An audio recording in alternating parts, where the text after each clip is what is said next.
sisters that I've met who have embraced Islam, especially this one sister I know now, especially, she's telling me now, if she likes her brother, she doesn't want to go through no wali, because every time she has a wali, the wali's always trying to make a play for her.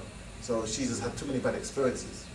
So I do feel that needs to be sorted out. Yeah, because if anyone's coming for my daughter, I'm there. I don't care about no wali, I don't care what mosque, I don't care how long your baby is, I'm there.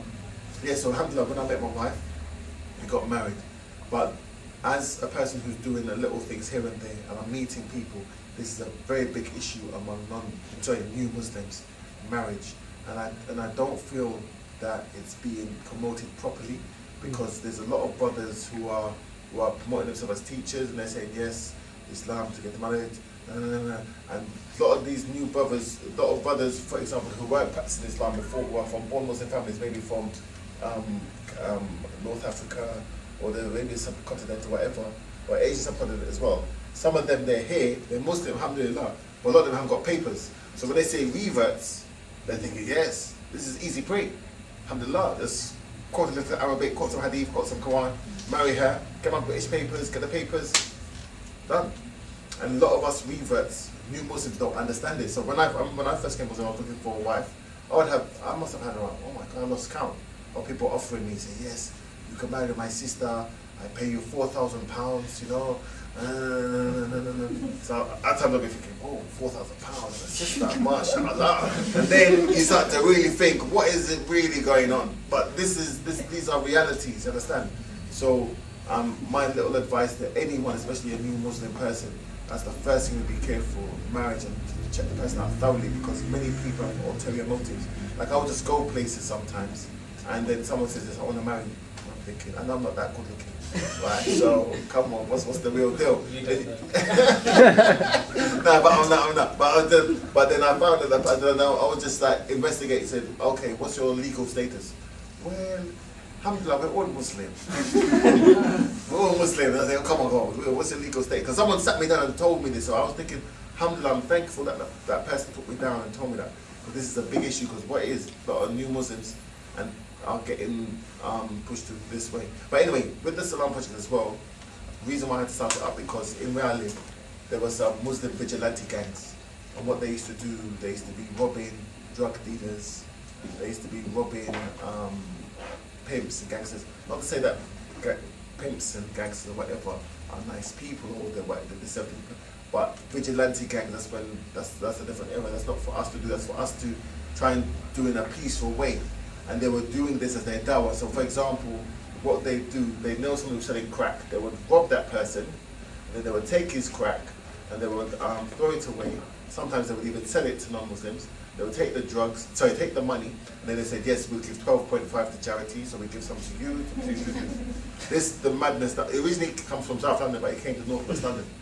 So this was happening prevalently. So then I hooked up with someone from America who used to be with Tupac Shakur, because originally he was because I was still in Mecca to Medina with Rakim, and we do the Islamic rap around the country. Alhamdulillah, we best to go to different places. So we met with him, so we were planning a European tour. So we was planning a European tour, we were setting the dates, and yeah, we're gonna do this, and then he sent us an email saying, like, after we got all the dates, for some of those dates, he sent me an email saying, sorry brothers, can't do the tour, I've now followed the opinion, music is haram, can't do it. So while my colleague Rakim was debating with him that music is haram, music is haram, things like this, I thought, you know what, bruv, at the end of the day, I'm a youth worker, so you can come to the UK and give talks. If you don't do music, that's your opinion, because what I've learned now, as a you can say, a new Muslim, that what us as reverts, sometimes we get involved in debates and arguments that really are not really, with all due respect, is not really, really important. Because like I say, music is halal, music is haram, but there's people getting bombed in Libya. There's people who can't pay their rent. There's brothers who are homeless. There's some people who take there's many brothers I know, they're taking shahada today, they're getting sent homeless tomorrow. So there's many, sometimes we argue about things whereby we should be arguing about or look into more serious things. And many, homelessness is a big problem among Muslim youths and reverts especially. So anyway, so basically, yeah. So but there's many issues. So basically, so when I arranged to meet up with this person who's Tupac Shakur, I've got sponsors with other people, and we brought him around the UK, and I introduced him to some of these gang leaders. Because when I was talking to them, I said, listen, man, tell me what you're doing. And they say, listen, bro, Aki, it's a jihad, Aki. They're robbing Palestine, Aki. They're robbing Iraq, Aki. They're robbing Afghanistan, Aki. So we have to do jihad in this country. So when I introduced them to Napoleon, because they still had this kind of gangster, ghetto Muslim mentality, he spoke to them, even though theologically we don't agree on certain aspects of Islam, but we came to an agreement whereby at the end of the day we had to do something positive here. And so basically he was able to speak to some of the gang leaders and listen, he knows of people doing this in LA, that's where he's from.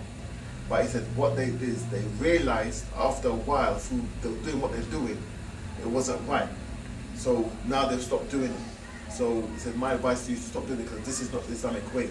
So when he started talking to them, alhamdulillah, so out of 3 or 4 gang leaders he met, I would say out of 4 he met, 3 have stopped.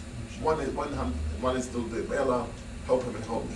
But these are the things I'm aiming to do with the Islam project. Not only that, to do organize events, because as a non-Muslim, I used to go to comedy events, I used to go to rap events, I used to go to soul events. So when I came Muslim, I'm going to events and all the man's doing saying, this is kufar, this is shirk, this is I was thinking, why am I wasting my money to hear this? So then I came up with the idea with a group of brothers, let's organize Islamic events that entertain, but the entertainment that we like, with all due respect. Because I came to the conclusion that there's a lot of nasheed singers out there. Some of them can't sing. They're singing and I can sing better than them. I'm thinking, oh my God. You know what I'm saying? And I knew brothers who took shahada and they used to be soul singers, but they stopped. But when I showed them, look, boy, you can still do it, but just sing about Islamic things, sing about your mum, sing about true talk. Sing about your mum, sing about how you eat with your right hand. You mean just keep it Islamic, just don't go and say how you love your wife. There's nothing wrong with that. So then I tried my best to many brothers that I know who used to be reggae singers, soul singers, rappers, I tried to encourage them. So some of them say, oh, music is haram, music is haram. I said, listen, bro, if you think music is haram, I ain't arguing with you, bro. You can do it a cappella. You sing, give it a try. So from that, we started to organize Islamic events, Islamic hip-hop events. This brother here, MashaAllah, brother minority, the gifted rapper here, who teaches me about the latest styles and latest skills in rap. So basically from that, we organized some rap events, cultural events, because at the end of the day, with all due respect, I'm Jamaican, my family are from Jamaica, okay? There's no point me going to a nasheed dance where all the man is singing is turkey. That's the events I was going to. So I thought, well, no, I want to go to an event where I'm hearing someone rapping, but not rapping no filth, no dirt, or rapping about Islam, rapping about promoting, purifying the heart. Or comedy, I want to hear comedy.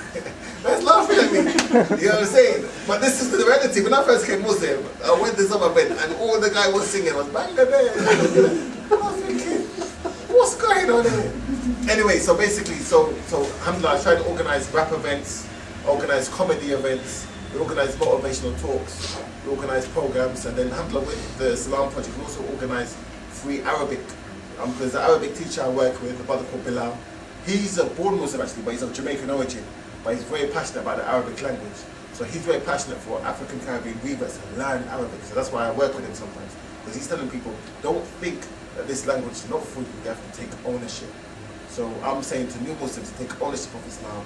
And I've been talking too much, I think I say, well, we could listen to you all night. Yeah, Joe. But I mean, one of the things I was going to ask you, just you mentioned quite a lot of challenges. Yeah. From the different, marriage, you mentioned from different scholars and stuff. What about the general, joke? Most Muslims, alhamdulillah, were nice.